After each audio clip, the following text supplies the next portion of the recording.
Halo semuanya, Assalamualaikum warahmatullahi wabarakatuh. Kembali lagi bersama saya Oksa. Pada di video ini, saya ingin menjelaskan bagaimana cara melakukan visualisasi data menggunakan Power BI. Jadi teman-teman, sebelum melakukan visualisasi data, kita harus mempunyai datasetnya terlebih dahulu. Nah, teman-teman bisa mencarinya melalui website yang bernama Kaggle. Di sana banyak sekali kumpulan-kumpulan dataset yang bisa kita gunakan untuk melakukan visualisasi data. Lalu, jika teman-teman ingin menginput datasetnya ke dalam Power BI, kalian bisa melakukan get data, lalu bisa pilih Excel atau CSV, atau bisa juga disesuaikan dengan format dari yang kalian punya. Nah, setelah itu di load, maka akan muncul data-data yang sudah kalian input di samping kanan ini. Nah, karena saya sudah menginput datasetnya dengan format CSV dan sudah membuat tampilan dashboard dari beberapa visualisasi data, maka saya akan menjelaskan isi dari dashboard yang sudah saya buat.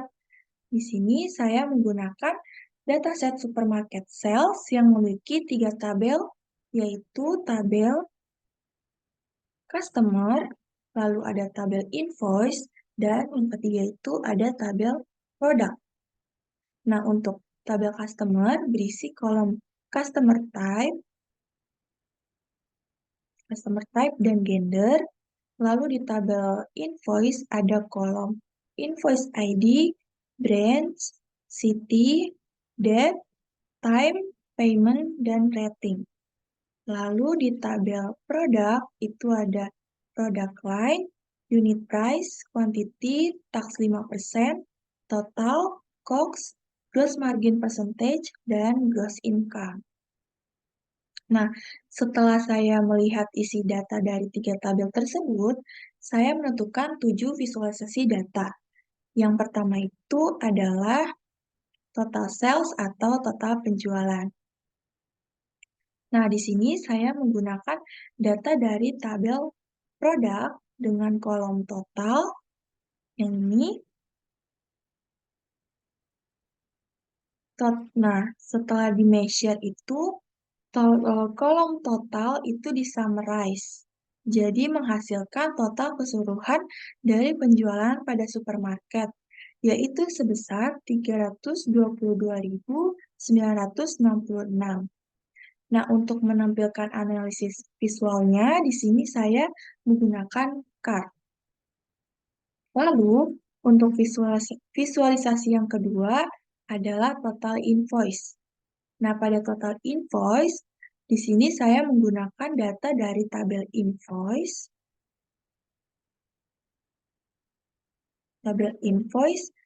yang menggunakan kolom invoice ID yang di-summarize. Jadi seperti ini.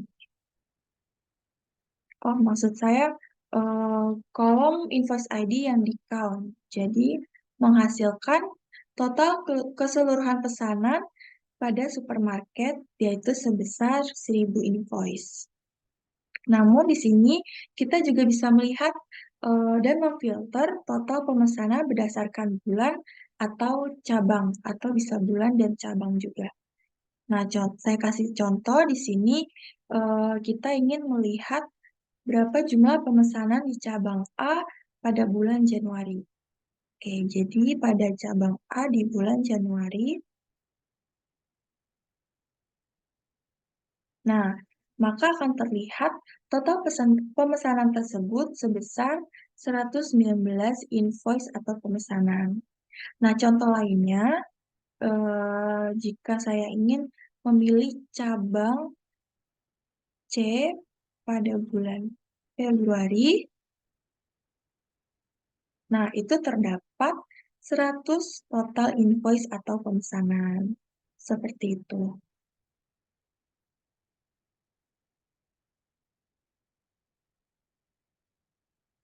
Oke, selanjutnya pada visualisasi yang ketiga adalah pendapatan bersih berdasarkan cabang.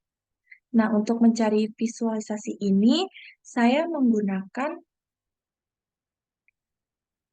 data dari tabel produk dan invoice dengan menggunakan kolom total dan kolom COGS yang di-measure menjadi net income. Nah, kayak seperti ini. Jadi, rumusnya itu kolom total yang di-summarize dikurangi kolom total COGS yang di-summarize. Atau bisa juga dengan pendapatan total dikurangi dari biaya modal. Maka akan menghasilkan pendapatan bersihnya dari penjualan supermarket. Nah, di sini kita ingin mencari pendapatan bersih berdasarkan cabang. Berarti di sini kita bisa menggunakan DAX SUMX. SUMX pada kolom branch dan net income yang sudah kita summarize tadi, sudah lakukan measure tadi. Nah, maka sehingga kita akan menghasilkan hasil pendapatan bersih yang didapatkan berdasarkan keseluruhan cabang di supermarket. Nah, hasilnya tersebut terlihat bahwa sebesar 46.138. Namun, untuk setiap ketigaannya itu, setiap ketiga cabangnya itu memiliki hasil pendapatan bersih yang sama besar, yaitu sebesar, misalkan saya pilih A, sebesar 15.379. Saya pilih cabang B juga sama, cabang C juga sama. Nah, lanjut untuk visualisasi yang keempat, yaitu produk yang paling laku di supermarket. Nah, pada visualisasi ini, saya menggunakan data dari tabel produk yang menggunakan kolom product line yang berisi data yaitu ada electronic accessories, fashion accessories, food and beverage, health and beauty, home and lifestyle, dan sport and travel. Dan juga kolom total sales yang sudah kita dapatkan dari measure sebelumnya. Nah, untuk menampilkan datanya, di sini saya menggunakan cluster kolom chart dengan menaruh kolom daftar produk line atau daftar produk ditaruh di sumbu X dan menaruh kolom total sales di sumbu Y atau total penjualan. Maka kita bisa melihat dan mengetahui produk apa saja yang laku di supermarket tersebut. Maka terlihat bahwa ternyata produk food and beverage merupakan produk yang paling laku dan paling banyak dibeli oleh customer karena memiliki total pendapatan sebanyak 56.145. Nah, di sisi lain, health and beauty merupakan produk yang paling sedikit karena tidak selaku food and beverage, yaitu memiliki pendapatan sebesar 49.193. Nah, dari analisis visual tersebut, kita bisa memahami nih pola perbandingan dan pendapatan suatu produk yang mana yang paling laku. Nah, ternyata yang paling laku itu adalah food and beverage. Selanjutnya, pada visualisasi yang kelima adalah rata-rata penjualan, rata-rata rating pada penjualan rata-rata rating penjualan berdasarkan cabang. Nah, pada visualisasi ini saya menggunakan data dari tabel invoice, yaitu menggunakan kolom branch atau cabang, dan juga ini kolom average rating yang diambil dari kolom rating yang dirata-ratakan atau di average. Nah, pada kolom cabang ini berisi data cabang yaitu A, B, C. Namun jika kita perhatikan lagi nih, kolom cabang dengan city itu memiliki kesamaan makna value, yang berarti di sini cabang A itu sama dengan kota Yangon, kota Yangon. Nah, untuk cabang B itu adalah kota Mandalay dan cabang C itu adalah kota Naypyidaw. Nah, yang tadi kolom rating itu di-measure dengan DAX average ya, sehingga akan mendapatkan rata-rata dari rating penjualan. Nah, untuk menampilkan datanya, di sini saya menggunakan data pakai pie chart. Ini pie chart. Dengan menaruh kolom cabang atau branch di legend dan average rating di value. Sehingga kita dapat melihat bahwa rata-rata rating penjualan tertinggi itu diraih pada cabang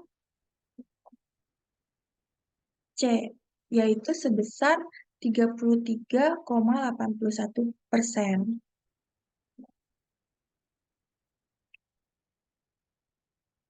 Ini 33,81%.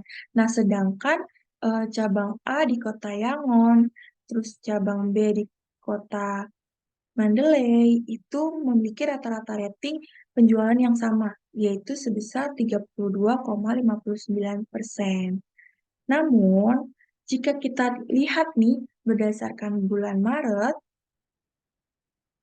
nah cabang A atau kota Yangon memiliki rating eh, tertinggi sebesar 34,11%. Setelah itu disusul oleh cabang C yaitu kota Naypyidaw dan cabang B yaitu di kota Mandalay sebesar 32,43 dan 33,45%.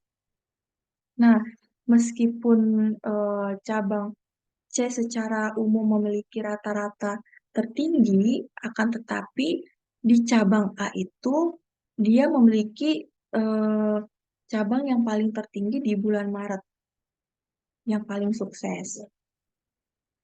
Oke, jadi untuk visualisasi berikutnya itu adalah visualisasi pada metode pembayaran customer.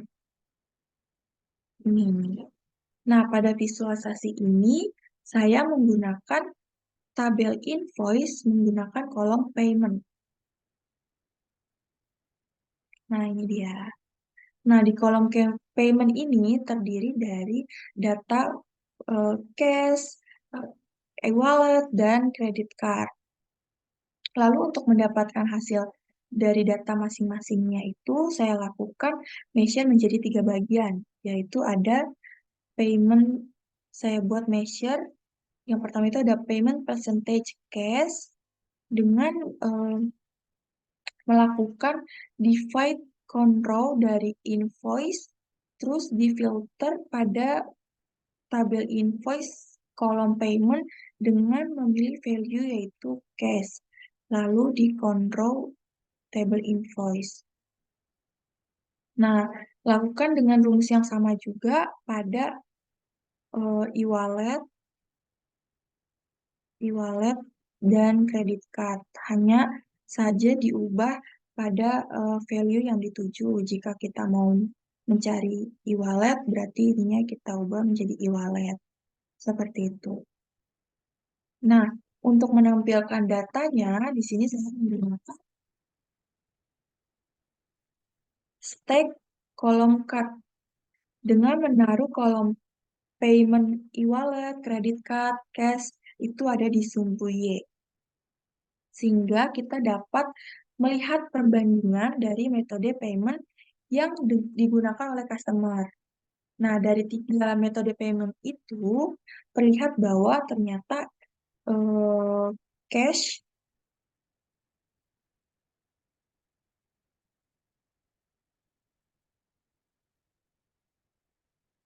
nah, cash itu memiliki, oh salah, e-wallet. yang teratas. Ternyata e-wallet menempati persentase teratas, yaitu 34,50%. Nah, ternyata pada cash, pada cash hanya memiliki perbedaan 10% pada e-wallet, yaitu sebesar 34,40%. Dan persentase terendah itu diraih oleh kredit card yang hanya memiliki persentase sebesar 31,10%. Nah, jika kita lihat nih pada bulan Januari dan Februari pada cash ya. Di sini Januari itu cashnya itu ada 34,66 dan Februari itu cashnya itu menempati 36,96%. Nah, dibandingkan e-wallet dan credit card, cash itu paling tertinggi pada bulan Januari dan Februari.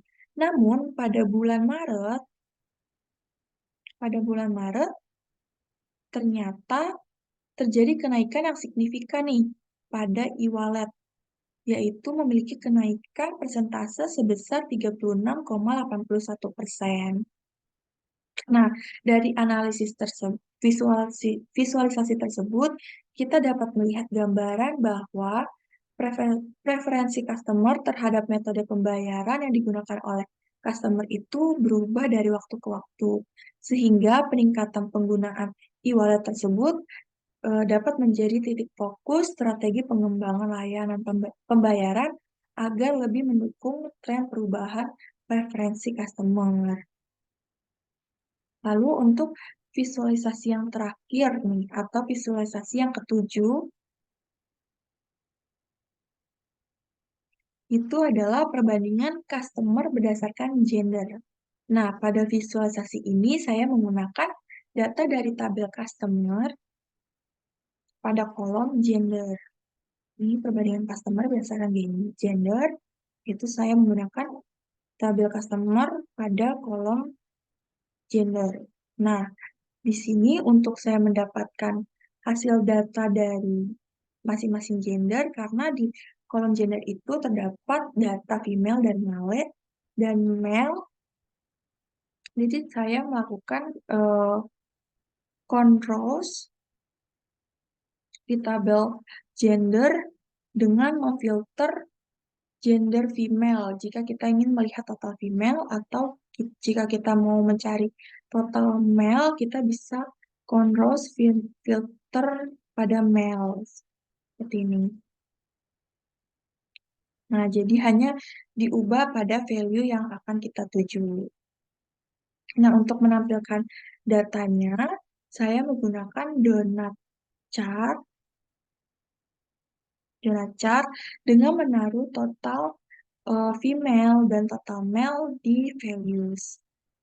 Nah, sehingga kita dapat terungkap nih bahwa di sini 501 total female atau customer female yang paling banyak, sedangkan tidak terlalu ada perbedaan yang signifikan sih di antara keduanya, karena total male juga terdapat 499 customer yang bergender laki-laki. Nah, kalau misalkan kita kaitkan nih dengan customer type